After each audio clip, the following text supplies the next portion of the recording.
C'est vraiment l'une des meilleures façons de cuisiner de la viande à la maison. Le goût est juste irrésistible. Je commence en versant un peu d'huile d'olive dans une poêle.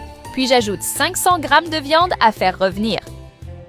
Dès que ça commence à dorer, hop, on retourne pour faire cuire l'autre côté.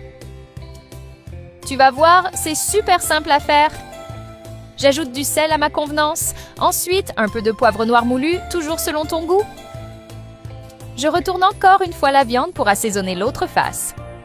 Et je recommence. D'abord le sel, puis le poivre noir.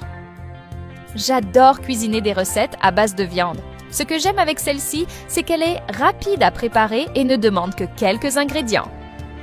Et elle est tellement bonne qu'elle va disparaître en un clin d'œil chez toi aussi. Dans une autre poêle, je remets un filet d'huile d'olive, j'ajoute un oignon émincé, puis la moitié d'un poivron rouge coupé en morceaux. Je fais revenir tout ça en remuant bien. Le poivron apporte encore plus de saveur, c'est juste parfait. Maintenant, j'ajoute une carotte en rondelles et aussi une tomate coupée. Je mélange encore un peu et c'est le moment de remettre la viande dans la poêle. Au fait, dis-moi d'où tu nous regardes pour que je puisse t'envoyer un petit clin d'œil spécial. Aujourd'hui, c'est un coucou chaleureux à Julien Marchand de Toulouse. Merci pour ton soutien et je suis ravie que tu apprécies nos recettes. Je verse ensuite une demi-tasse de vin rouge, puis une tasse de sauce tomate et un quart de tasse de bouillon de viande. Chaque bouchée est une explosion de saveurs, tu verras. Une cuillère à café de sel, une demi-cuillère de poivre noir. C'est une recette pratique pour le rythme effréné de la vie quotidienne. Une cuillère à café d'origan, une autre de paprika et une demi-tasse de guisante.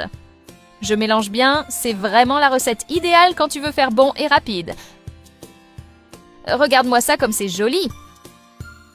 J'ajoute maintenant 2 pommes de terre en morceaux.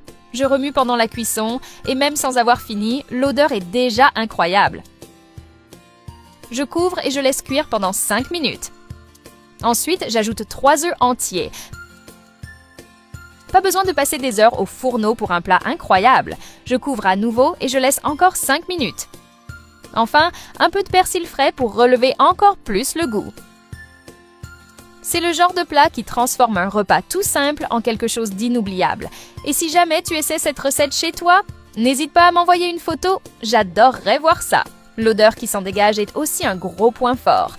Même tes voisins vont vouloir savoir ce que tu prépares de si bon. En quelques minutes seulement, tu as un plat délicieux et complet. Avec cette méthode unique,